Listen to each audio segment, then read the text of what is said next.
It's not a bird, it's not a plane, it's Superhero Slate. It's a weekly podcast where we talk about everything that's great. Like movies, TV, superheroes. It's Superhero Slate. Oh, yeah. Hello, everyone, and welcome to Superhero Slate, the show where we run down the latest superhero entertainment news. We love TV, movies, and superheroes, so let's talk it all out. My name's Chris. And my name is Mike. And this week, we're covering all of your favorite franchises, New York Comic-Con reveals, and I guess maybe not so much reveals, just maybe reminding us things still exist out there, including Mike just got to watch right before this a leaked Daredevil teaser from the show floor. Yes, Chris is always bringing me the leaks. That's right. I'm not going to touch that one. I feel like we could have gone down the road, but I'm not touching that one. A gory look at Creature Commandos. Actually, there's a trailer for that in here, Mike. We might have to watch it on mute and skim through it in the background here when we get to it. Unless you've already seen it, then in that case, kudos to you. We're going to take our first look at Star Wars' new droid and skeleton crew. Because you got to have a new show, you got to have a new droid, Mike. That's how Star Wars works. And this one seems to be a little less friendly, but I'm excited to talk about it. And more. Star Wars, I feel like, is desperately hunting for the next, kids toy. Mm-hmm. Every show, the droid gets, smaller and cuter or has more personality. But they gotta make the show that it's in good. Because I feel like they keep making these shows are not popping off, so the toys aren't going to pop off, unless you have the show. Well, I mean, I think... I know people don't love Obi-Wan Kenobi, but that little droid that young Leia had was very, very popular. The little, the disc one or whatever that flew around with her. Mm-hmm. I know that was you still see those little ones in the stores, but I'm going to say the droid we're about to take a look at, and I guess we can jump into it unless you have anything else, is very much the opposite of tiny and friendly looking. So, no, let's take a look. Okay. I will pepper in any other thoughts I had on the musings of the week throughout the show. So I'm actually going to swap things around because I've added some stuff in here. So it's New York Comic-Con this weekend, folks. New York Comic-Con is going on this weekend, which means we don't get as much as we would normally, I would say, in a San Diego Comic-Con weekend, but it's still enough to be some pretty good bits of entertainment information. I would love to go to New York Comic-Con because I get the vibe of this is what San Diego Comic-Con was like before it exploded into an absolute media frenzy. Mm-hmm. I think the proximity to Marvel Comics, and I think DC Comics is in New York, or maybe they were, maybe historically, I'm not 100% sure, but it just feels like a very comic book town.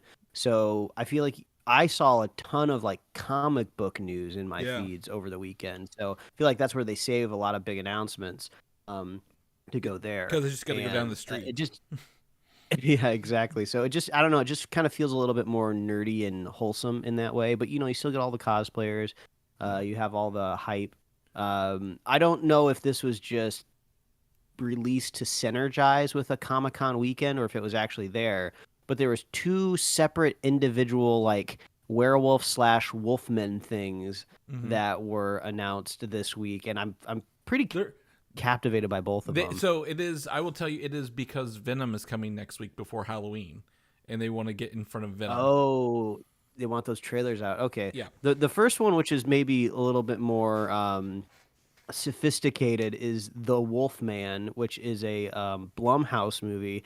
And I think they're slowly trying to grow a franchise off of their first installment of their kind of monster universe, which was The Invisible Man. So that was also very much like a cycle. Well, is it the same director? It's the same director. Lee Winnell directed the first one and this one. The Werewolf as well. Okay.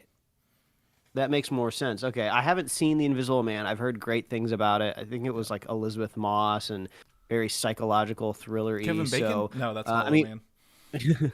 We were just talking about Hellboy, kind of like this, the indie version of Hellboy last week, and I feel like this is kind of what Blumhouse is doing. We can make our own kind of monster franchise movie, but on a budget, and we'll kind of slowly roll them out until we have a nice little box set that we can sell one day for Halloween. Well, and I think, correct me if I'm wrong, a lot of the Universal monsters or monsters that are out of copyright as well.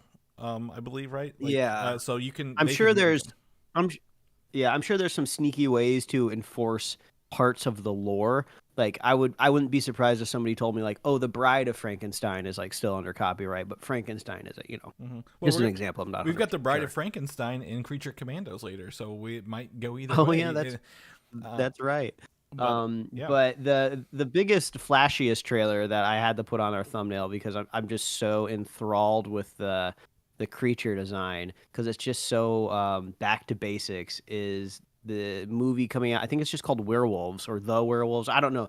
There's so many movies and shows out right now that I don't know if the word "the" is in front of them or not. So we're just gonna call it Werewolves.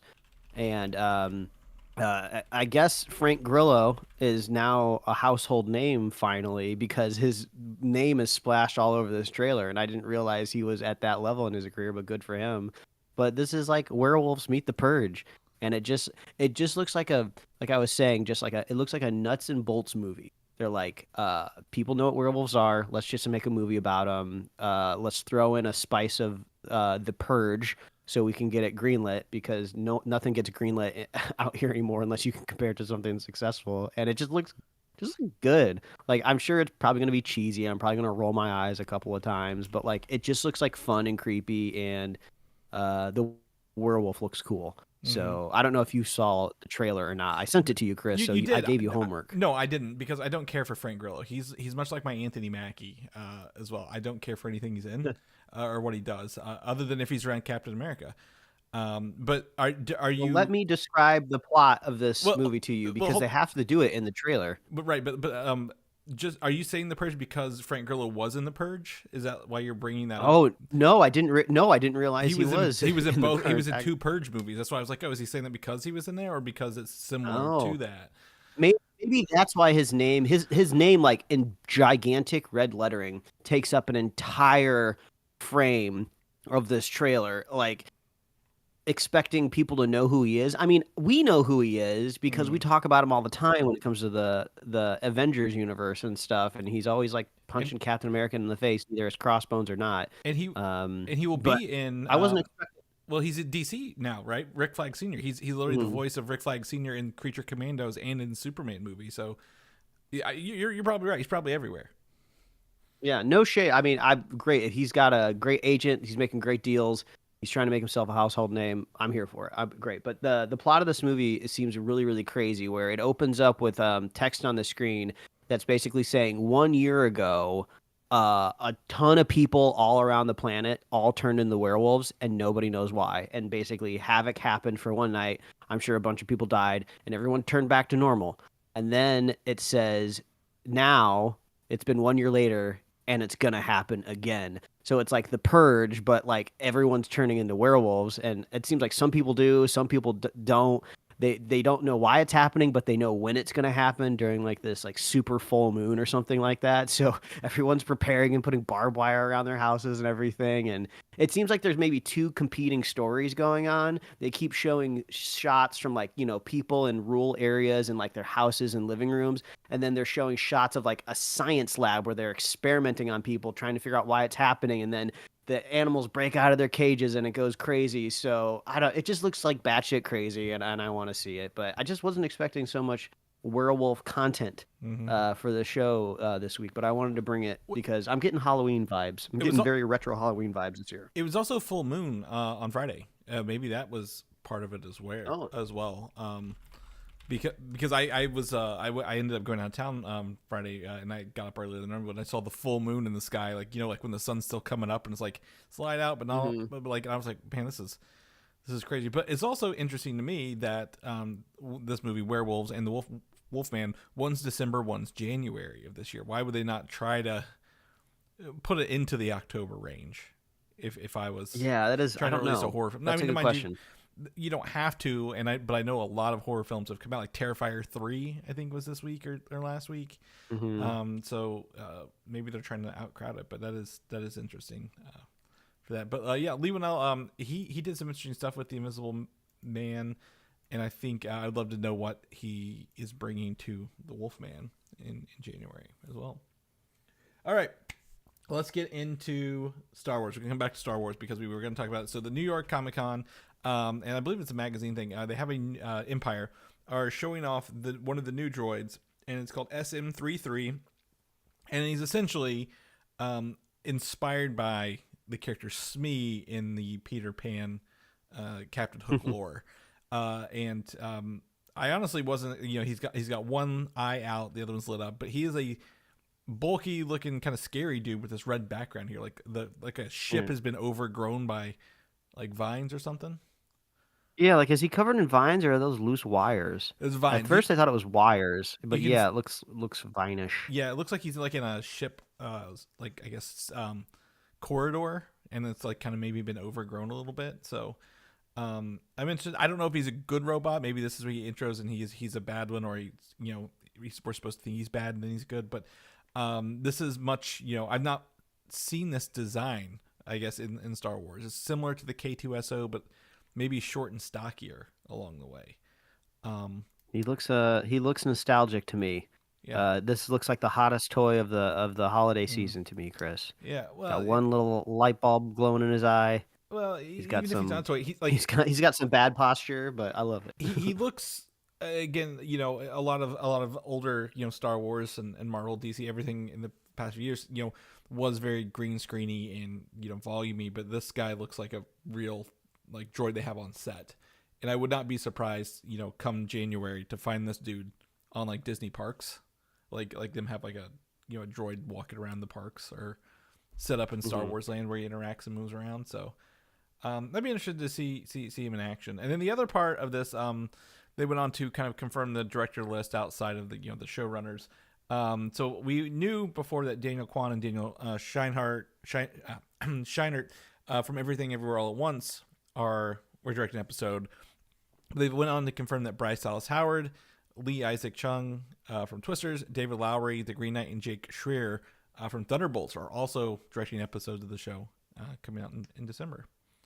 So all right, seems like a pretty good cast of directors. Some of them, sometimes I'm like, I don't know who these people are, but I'm like, oh, I know actually all of these names. So I'm excited to dive into this.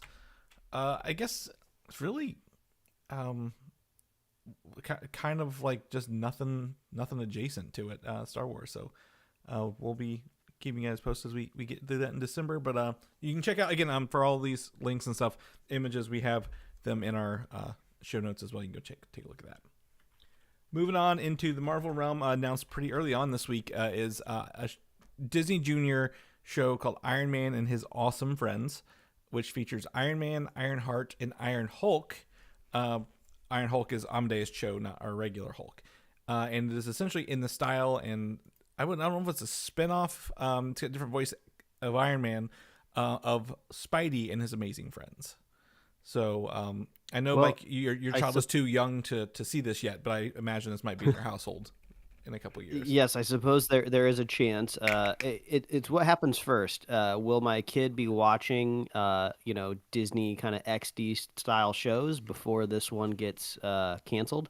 Because shows like historically either get like 3 seasons or are on the air forever. Something tells me that this one maybe will last just as long until the kids age out of it. I mean, I've never Googled Iron Hulk before.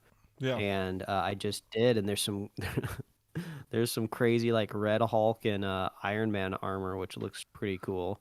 So that if that's all the news has given me this week is just this image of a Red Hulk and a mustache and armor, I'm okay with that. It's okay. We got more Red Hulk to look at as well. So that's fine. I know a lot of people.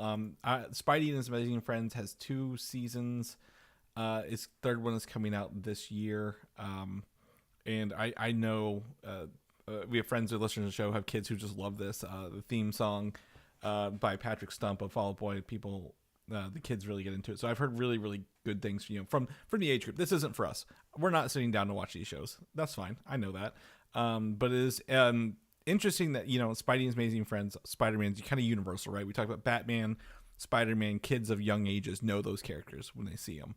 Iron Man is a little different. I think it's a little bit of a stretch for that, but from what I read, that each character has like their suit has like their own power. Like one has a power, like Iron Hulk has like a clap thing, and Ironheart has like a shield bubble, and Iron Man has like I think it's like some sort of repulsor thing.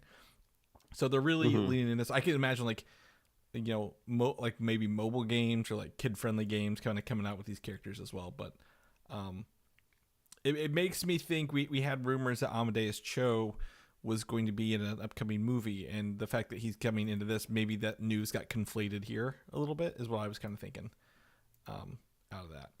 Oh, the other part of this is it will also feature Vision as the person kind of running like their Alfred at their base, and then a new dog called Gamma who has an Iron Pup suit, which I would love to see what an Iron Pup looks like in this world. I think it's interesting. As I've mentioned, our cat had her leg removed a couple of weeks ago, and she had her stitches out Saturday. So to help her, because they had obviously have to shave her to do the surgery in that area, we got her a little sweater, and she's been wearing her purple sweater all weekend. I was like, oh look, maybe we could get her like a Iron Man armor, have a little Iron Cat running around with her fourth leg. But that's the only way to do it, man. It is. It's how we tie it all together. Throw my money at them. Moving into the MCU side of things, we got our first look at a New York Comic Con banner that features Herbie, the upcoming robot from the film, and he's got his hand on his hip, and boy does he look sassy, Mike. He just looks like he's full of attitude here. Now, is this the toy of the holiday season? Well, this will I'm not gonna say be that every this time year. I see a robot. This will not be this year. So He's adorable. Do we have voice casting for this character yet? I don't think so. Remember. I do not think so.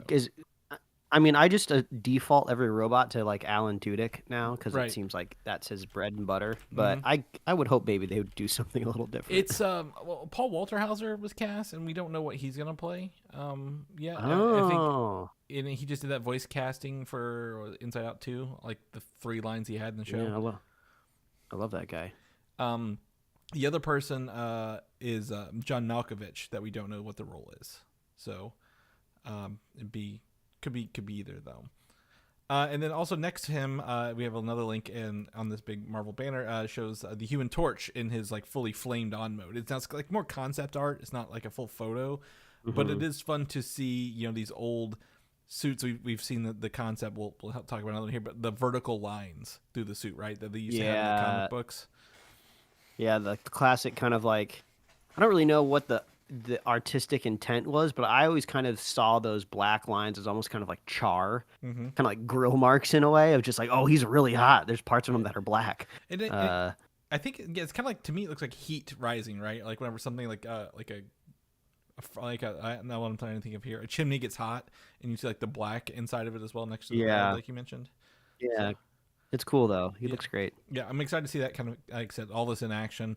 And then earlier in the week there, you got some on-set photos of I forget the actor's name. He was Eddie in Stranger Things. But he's on. You can just say Eddie Munson. Eddie Munson, yeah. But it'll be obviously it's the Human Torch, Johnny Storm, not lit up, but he's in that suit there, just kind of like on a beach somewhere. Looks probably it's maybe like an album cover. Yeah. Like if you crop it in a square and you put like the parental advisory down in the corner, it looks like a Coldplay album's about to drop. Yeah. But it's interesting. Obviously he's alone on the beach side. No one else is with him. I could be like an introspective moment or something. I don't know. But obviously he's got a suit. He's had his powers, and we're not gonna have to worry about that. But it is fun to see that very white and blue, those 60s style suits. Every time I can get a photo of them, I'm like, oh, that looks pretty good. I'm excited to see the trailers. They keep filming with that, but we have not heard anything else out of Fantastic Four out of San Diego Comic-Con, so that's kind of sad, but we'll take what we can get. Moving on, we have the New York banner, the New York Comic-Con banner has Harrison Ford's Red Hulk. Obviously, they are not shying away from this, Mike, as we talked about. They are literally saying Harrison Ford is in this, and he's going to be a Hulk. So get out and see it. But I just imagine a very this is just Harrison Ford on a normal day. He was just mad being there on set, and they're like, all right, we're gonna photo this and then turn him into the Hulk a little bit here. Yeah, this is what happens when someone asks Harrison Ford who shot first. He turns red, and he's just like, enough. Get out of here. I wanted to die in Star Wars. I wanted them to kill me in Star Wars. Stop asking me. I don't know. I think I prefer the interpretation that AI generated that you sent me. That Oh, that poster that had Red yeah. Hulk in the background, and he had Uh, like that pointy coned face. It was so it was weird. He looked so like a melty. goblin, Yeah. a And like melted goblin. like a frown the size of his like as wide as his face. So yeah, Mike's talking about so on the internet. I hate the fucking internet. There's like all these like Facebook posts or groups or like even ads and like Thunderbolts 2024 with Ryan Reynolds and Sebastian Stan. I'm like, okay, you're half right. And then the image is just a bunch of old art or photos clipped together that includes this very awful Red Hulk, Abomination, Baron Zemo, the Punisher from Netflix, the Vision, and Ghost Rider and Deadpool. And I'm like, this is awful, and I feel bad for anyone who's going to look at this and think it's real. So, I just hate it. But yeah, like I said, Captain America: Brave New World. That's coming out. I think February ish, February March, and I think we're probably gonna get another trailer December-ish, beforehand. I think December would be a good window. Maybe, what do they used to do? Is it Thanksgiving Day? Or parade trailers? Didn't we have some of those in the past where they were like, Oh gosh, yeah, I don't remember. because we're like, they want people talking about it at Thanksgiving kind of thing. So, Oh yeah, that's usually our theory going into that. Yeah. yeah. So I'm excited to see if they do anything with that. Kind of along the way. So we'll keep you guys posted as we get closer to that, because that is I'm not counting Venom and Kraven because they're not really Marvel movies. Our next real big studio movie from Marvel and DC would be Captain America. Shifting gears back into the street side of things, Daredevil Born Again, New York Comic Con has confirmed that is a March 4th, 2025 release on Disney Plus, Mike. No more guesswork, no more windows. We're coming out March 4th with Daredevil Born Again. And I'm gonna guess, like all their other shows they've done lately, it's gonna be a 2-episode premiere.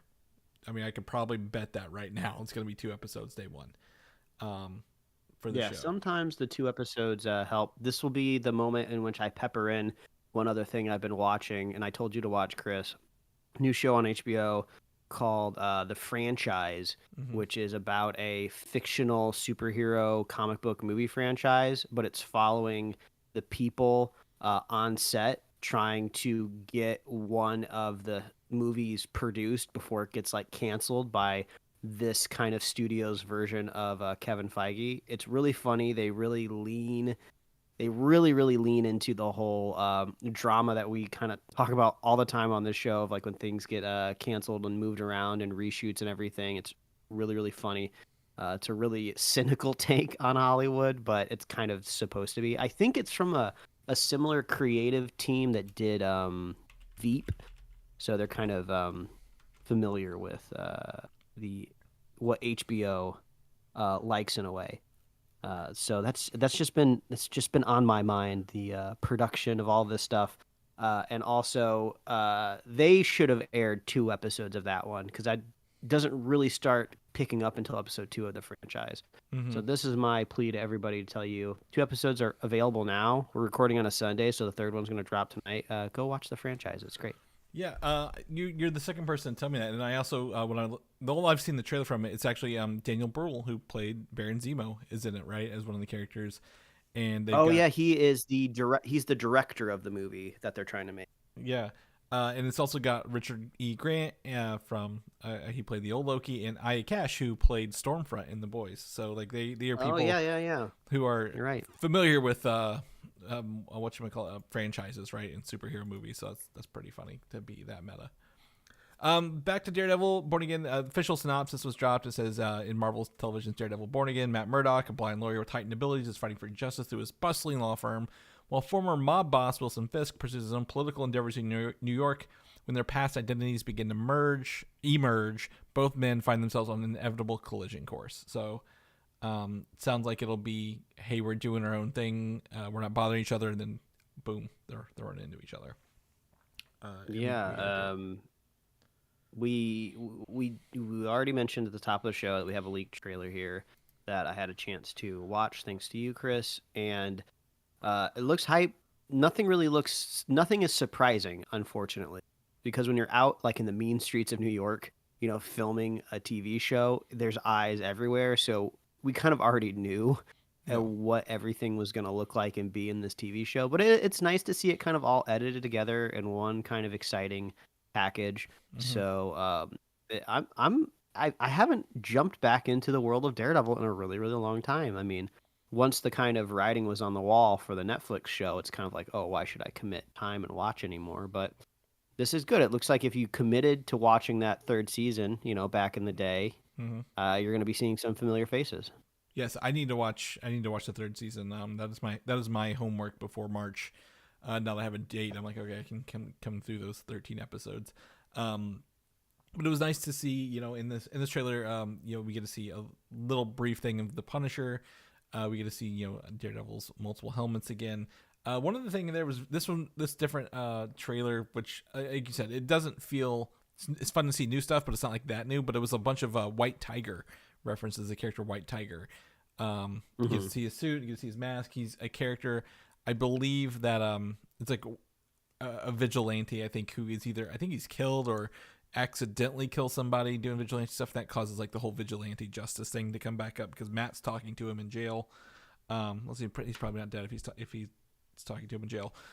So it's going to probably lean, as we've talked about before, heavily into Wilson Fisk rallying against vigilantes on the street and trying to bring that. So it's always fun. There's a scene that we've seen a couple times of Murdoch and Fisk in looks like a diner, like a very dingy diner where they're doing like if you do something I'll watch you, and Fisk is like, is it you or your Daredevil talking to me kind of thing. So I'm excited to see them back on screen together, right? Like that's gonna be fun to see that dynamic.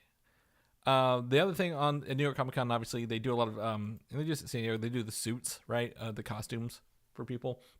And I looked at this and I just looked at it, I'm like, nothing about this suit looks like I haven't seen it before, Mike. It looks like it's very much just a straight continuation minus a few upgrades from the Netflix days of Daredevil. I don't know if you saw anything out there, but we did see, on the teaser and that trailer, there's multiple helmets, so I assume there's going to be at least 4, maybe 5. I just scrolled past some official posters for the Daredevil show, or at least they look official. They're extremely well rendered. And there's one that looks very similar to one of the Netflix posters where it's just the helmet kind of tilted over and there's like kind of paint or something dripping off of it. And then there's one that has the lineup of all of the posters. They look great. Oh, I think this is fake. Well, not fake, but there's like an art by tag on it. Either way, the show is now activating the fan base. People don't make fan art if they're not excited. Yeah. And people have been rallying for Daredevil for years too, so that's a big win for them. So that's what we have there. Again, the leak trailer link is in our show notes. If you want to watch it, it might get taken down. Maybe they'll release something fairly soon as well. They tend to wait a couple of weeks and do something, do another release.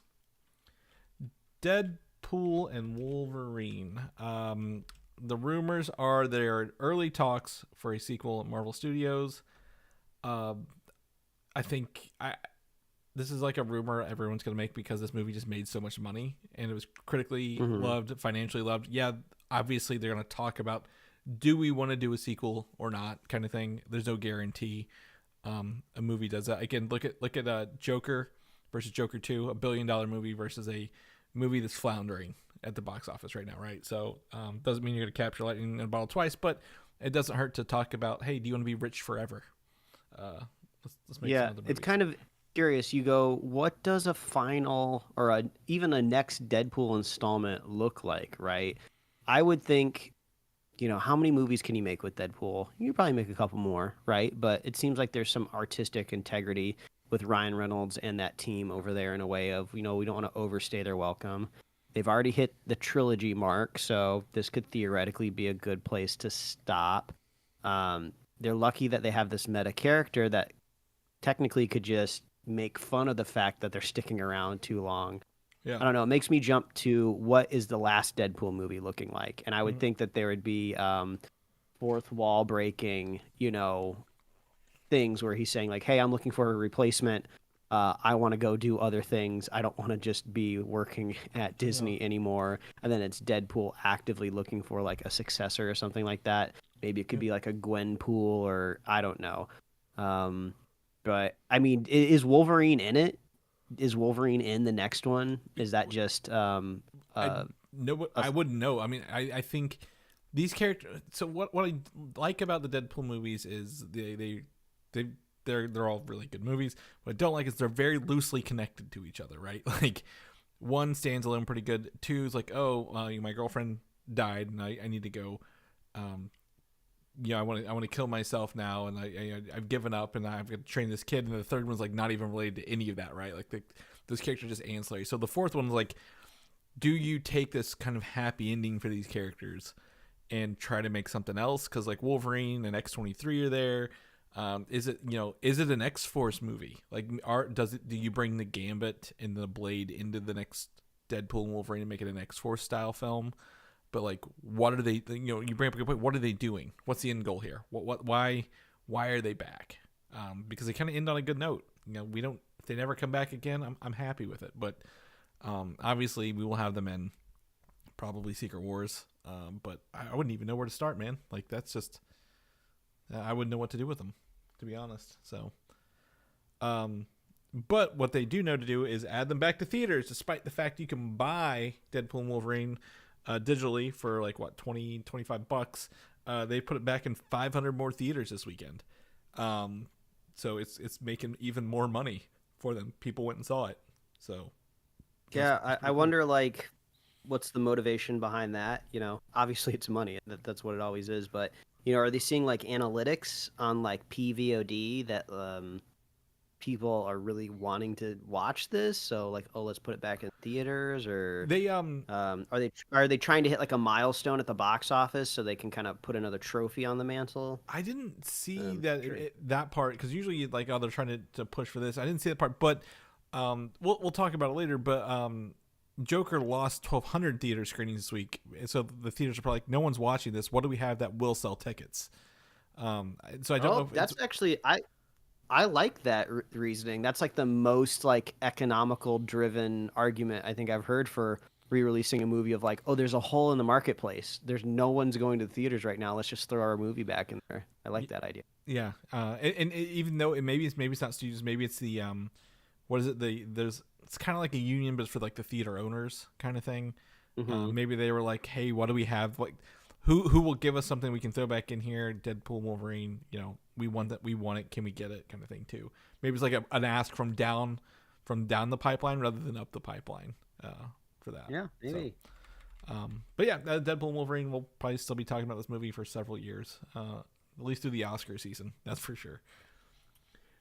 Oh boy, Kraven had a New York Comic Con panel, Mike, and it showcased an intro scene and some other scenes with a lot of gruesome violence. Apparently, and I quote from someone who watched it, there are very multiple, very brutal kills in this movie. So they are leaning into the blood, the gore, R rating. It's R rated in America, but like in the UK, there's like a normal R rating is like a 15 for them, but like there's an 18 plus rating in the UK, and it's leaning closer to that one, is what I've heard, when it comes to like the rating system.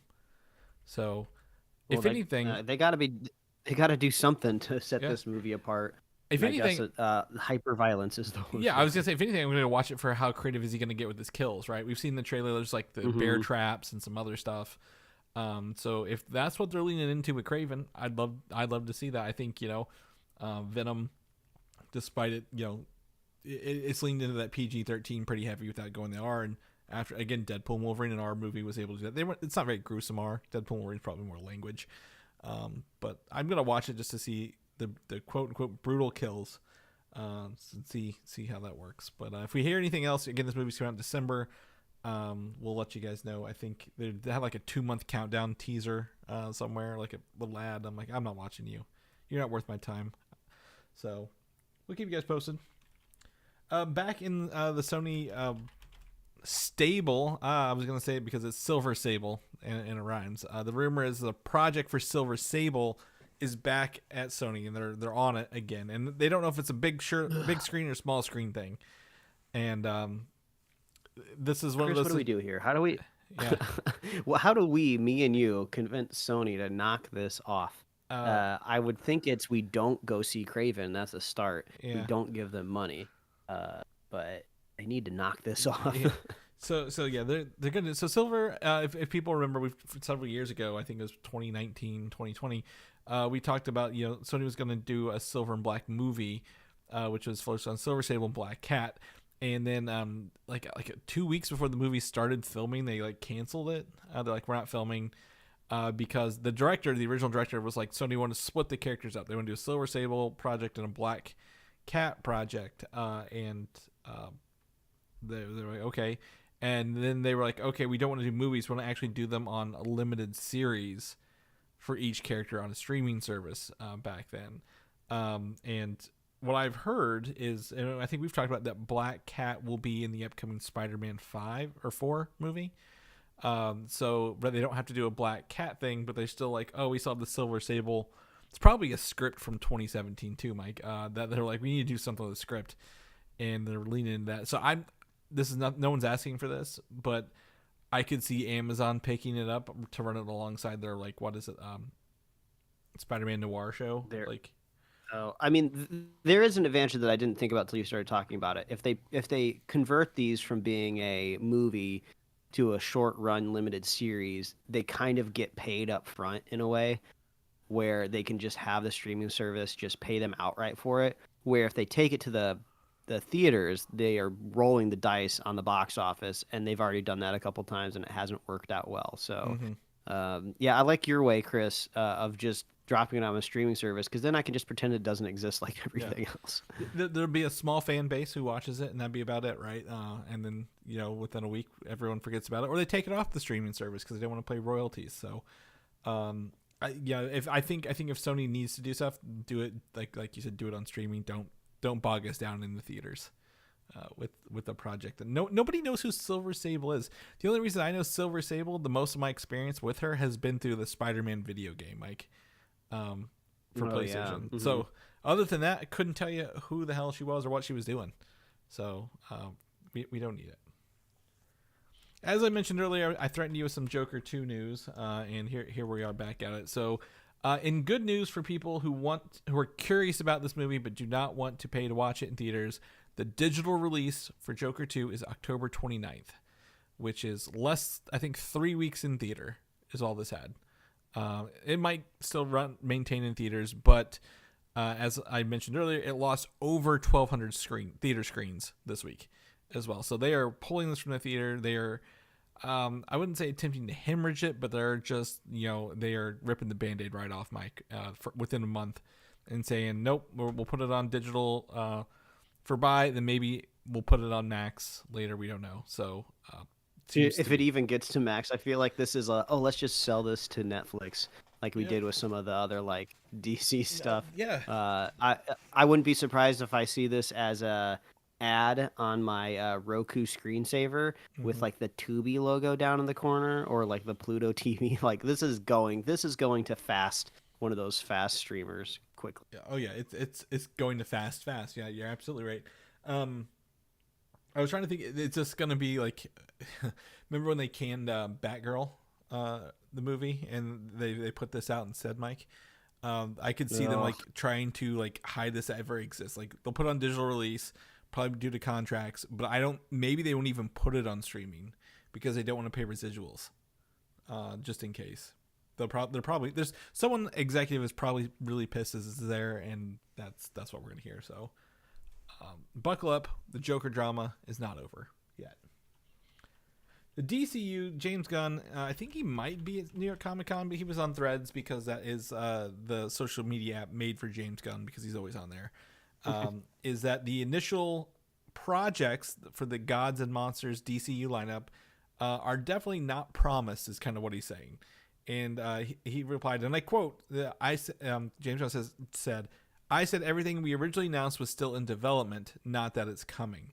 So it sounds like there is some possibility some of those projects don't even get off the ground, Mike. Yeah, this man is really trying to hamper or temper down expectations, because I see him do this a lot on threads where somebody will come at him with just the wild, most out of cap, just rumor about something, and he decides he needs to comment on some like random person that probably just made something up. Mm-hmm. But I mean, it's a good point. He lives in a world of Hollywood where this is how people talk, where, just because something is kind of like announced or like in, process doesn't mean it's ever going to come out, and he's just used to talking like that. So most think, people out there in the world don't understand that a lot of things get started and don't never make it to air. and I think where I have the problem is they came out with this big announcement. James Gunn, Peter Safran, we're running the DCU. Here's our plan. Here's the projects we're gonna do. And then he's like, well, not everything we said in that list is going to be there. I'm like, well, then you should have just tempered expectations there by not announcing 12 things and just saying, like, we're going to do these first 4 and see where they go. Because I get it. Like, we've talked about, you mentioned to me in the video game world, they put out video game trailers early so they can bring people on board to work on it, right? Get people hyped to work on the project. Now, do you think he did the same thing for these projects? Like, we want to do a Swamp Thing. Okay, who's going to come at me to want to do Swamp Thing? And can we get them on board to make this work? Yeah, maybe. I didn't think that could be a strategy, but it could be. Yeah. I'm doing exactly what you told me to do at the top of the show, where I'm watching the Creature Commandos trailer on mute, and it looks really really cool even without audio. Like, they really nailed this animation. So I just keep thinking, well, this was the first thing that they said we were going to get to see in all those announcements, and it looks like it's at least leveling up to the quality that they promised. Yeah. So I mean, if they can make this work, this is probably the nichest thing ever. Like, before Peter Safran and James Gunn took over, if somebody was making guesses, what's the first thing that's going to come out of the new regime of DC Studios, was going to be Creature Commandos, it'd be like, are you high? Well, But this looks cool. yeah. So, Creature Commandos was one of those. So we'll jump into there, and that was written by James Gunn, and I guess maybe not directed by James Gunn since animation. I think it might be other people, but yeah, it is the first thing. Technically, like we talked about, James Gunn did the Suicide Squad and Peacemaker, and I would have said Peacemaker was probably more of a guess, in that it shouldn't have carried over, but it is. But I was watching this trailer for Creature Commandos. Our links here, and obviously Frank Grillo is the voice actor for Rick Flag Sr., right? In the yellow shirt there. And it kind of goes to this, but like the characters they're highlighting in there aren't the ones I thought they kind of would be. Like the Bride and Dr. Phosphorus and Weasel and the Fish Lady. Oh, and G.I. Robot. And then about, I think it's like 3/4 of the way through, maybe 2/3. It just goes bonkers with how they're killing everybody in this trailer. I'm like, oh, they're actually going to, like, someone's getting shot in the face, and you get to see their faces kind of explode into different pieces. And then Dr. Phosphorus, literally, I think he stabs through somebody with his arm and then like blows them up into like glowy bits. So at first I was like, oh, it's just gonna be like a, we're doing a case of the week thing, but this looks pretty gruesome / gory for a cartoon. And I would say maybe along the lines of Invincible, right? And I'm kind of excited to see it. Yeah, I'm digging the rendering of the art. Like, I really like the dark shadows that they're adding, the outlines. There's kind of like this, I don't know if it's how to explain the color palette overall, but they're not going for like super bright and cheerful colors. Maybe like we're kind of used to seeing like an Invincible, a lot of primary colors. A lot of this kind of feels like vintage and Victorian at times, but it looks cool. Yeah, it seems to be a lot of like solid colors across the plate, like on every kind of frame, right? Like there are some that are like detailed, but like it's about 1:14, and I pulled up here, like when they're in the plane, right? They're in a plane they're about to jump out of, and I'm like, oh, all the characters kind of stand out against the background quite a bit. And Rick Flag, his bright yellow shirt is just like a beam in the middle of this shot. So absolutely, I'm excited to watch this. I think, I don't know these characters. They're very unique. They have a very I wouldn't say out of the box power set for characters. So it's essentially Suicide Squad but with monsters, and I would love to dive into this. And it comes out December 5th on Max, Mike. So we don't have to wait too much longer to dig our toes in this. Now, is Max the whatchamacallit, all at once drop thing for cartoons, or is it weekly? Because I know like Penguin's weekly right now. I mean, HBO historically, which I guess is the root of Max, they were always a weekly drop. Okay. So my anticipation would be a week. Okay. Because I think Peacemaker was weekly.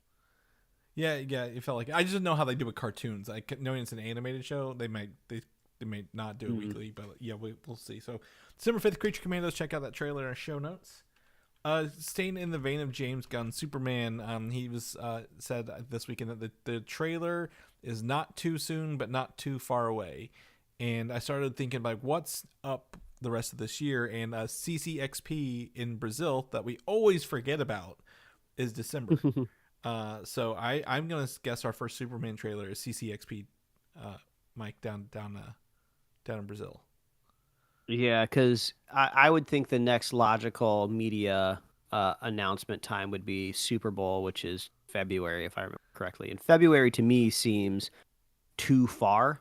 Yeah. Where December doesn't seem like too soon. So yeah, I think we could be seeing Superman then. I think we'll get a teaser in December and then a full trailer for Super Bowl, right? Like kind of like we'll get to see Superman in flight and the costume and maybe some stuff, and then like maybe we'll see the villain and some other like story beats come Super Bowl as well. And then I didn't put it in here. Oh my gosh, I'm gonna have to relink it, Mike. But I sent it to you. Krypto the Super Dog was revealed in a, I guess it's not behind the scenes. It was a motion picture that James Gunn put online. You know, the dog looks very much like a Muppet to me, like a puppet dog. And you know, James Gunn's like, well, he is an alien. He was defending the dog. I'm like, it's a super dog. It can be anything you want, but he's like, it is an alien dog. Like, it's not like a dog on Earth got powers. He is an alien dog, so he can look a little weird. But I did not expect the Krypto to get a reveal like that. Yeah, I think the existence of Krypto in a Superman movie is setting the tone for the type of film he's trying to make, and we haven't been that direction with Superman in a while. So I think I'm looking forward to it.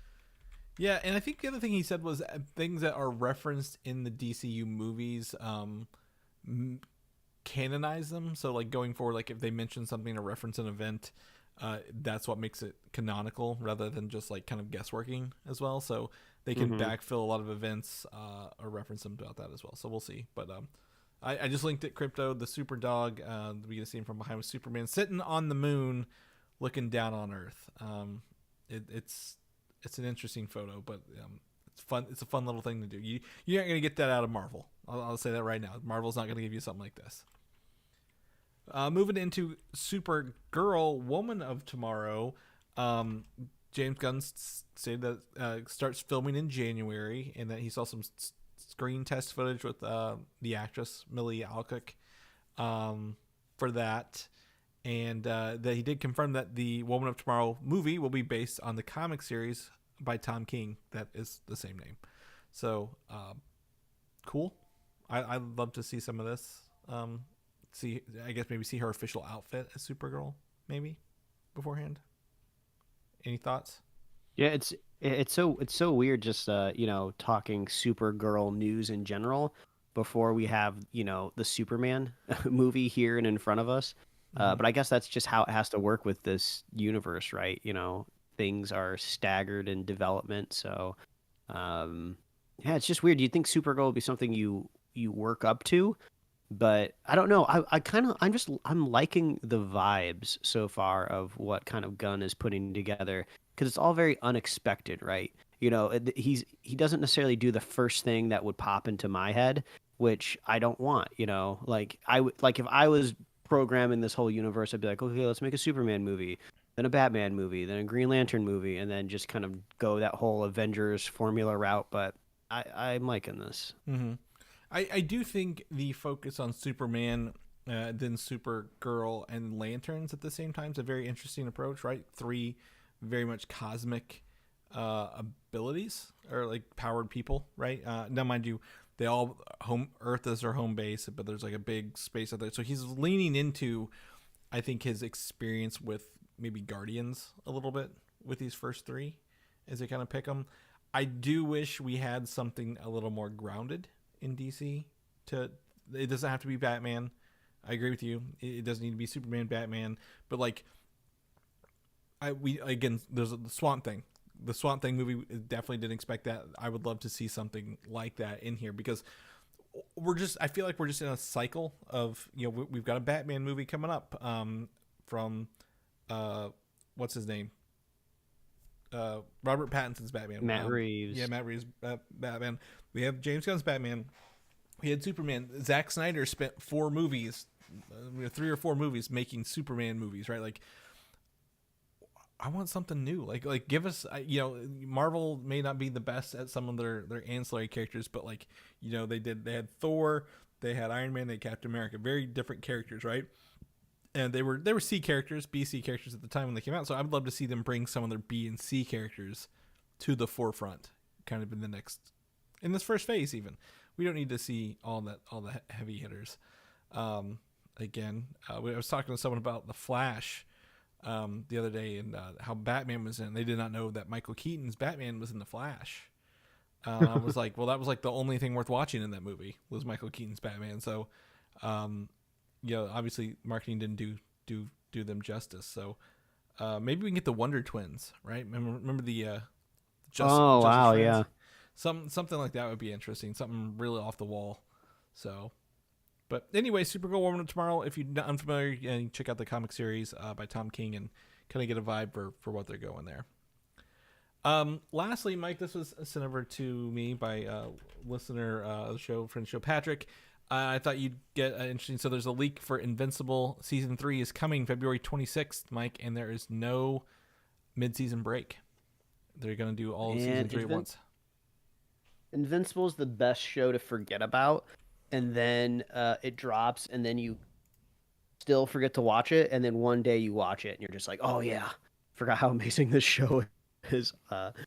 Probably not the best type of viewership analytics that you want to see on your type of show, for me at least. But man, I whenever I get around to watching Invincible, I always have a great time. They putting together something pretty special there.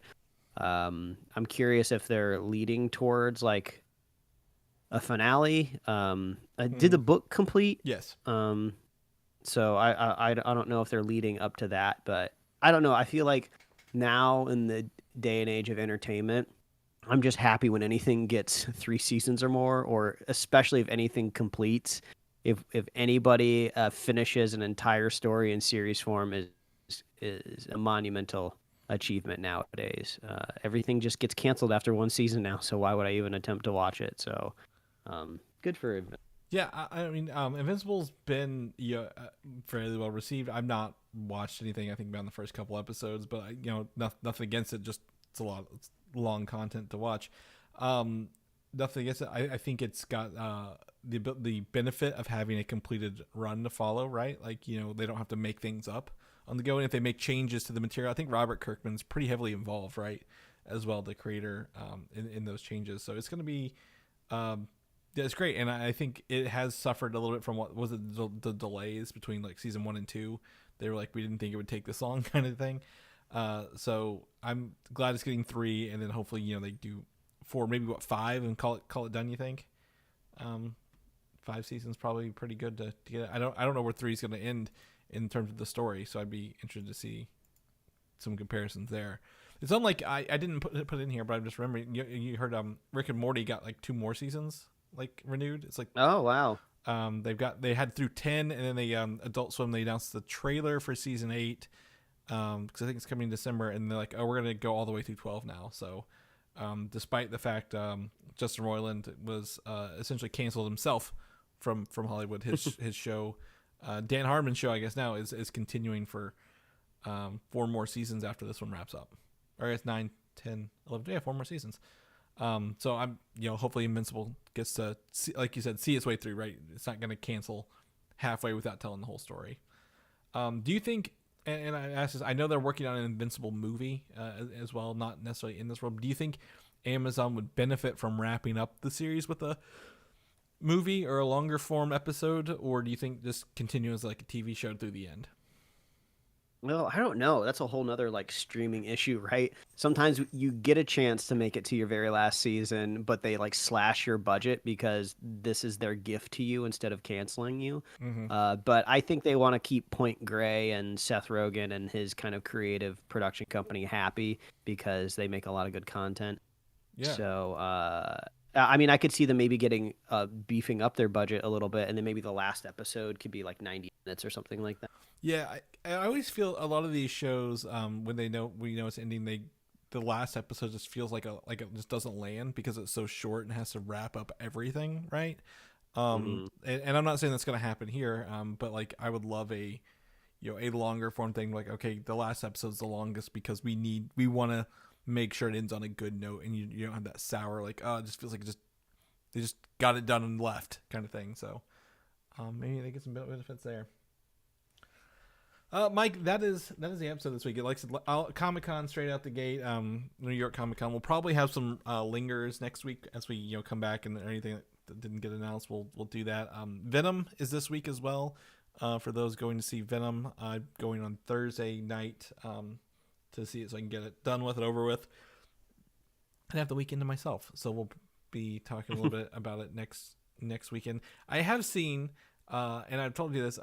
Well, I didn't tell you this. So I have seen some high def images coming out, like screen caps of the movie. That I don't think they're official. So I think someone might leak this movie this week. Is my vibe. I'm like, man, you guys have like it's not spoiler, but like here's the HD version of Null from the movie. I'm like, this isn't any trailer. This is something that someone has pulled from the movie, and it's not official. How are you getting this?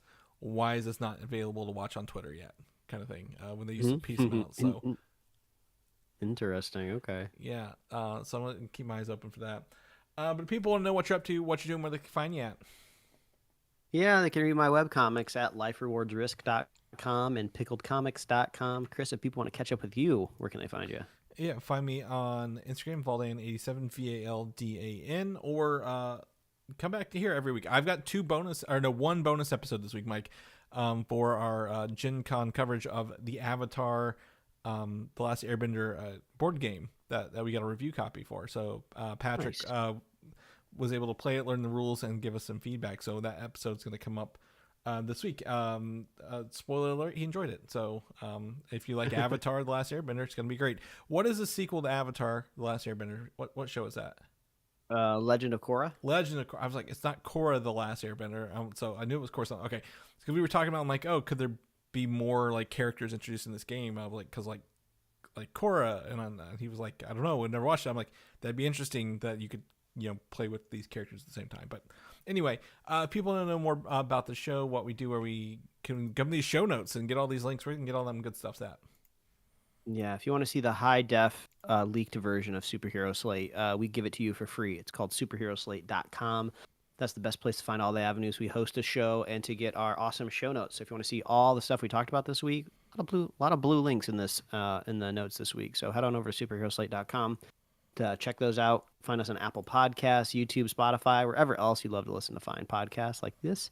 We got merch at superheroslate.com/store. We love hearing from you. Reach out. I want to know what you're nostalgic for when it comes to Halloween, like what you miss specifically as a kid. Me and my wife were talking about like the programming on like Cartoon Network and Nickelodeon around Halloween. You'd have the Halloween specials, you'd have like the interstitials between commercials of like spooky vibes, and I don't know, I've been looking some of that stuff up on YouTube, and nostalgia trip hit me right in the feels. My sister-in-law got one of those little wobbly ghosts from the 90s that goes boo, and so I'm like, oh, that sound alone takes me back to like a simpler time, if you will. Oh, I love it. So yeah, let us know what you're nostalgic for about the holidays, and we love our super fans. So if you want to be a super fan of Superhero Slate and you want to go as that for Halloween, you have to share us with a friend, you have to share us with a buddy, and we'll let that happen, and we'll be here every week, folks. That's right. We'll catch you guys next week.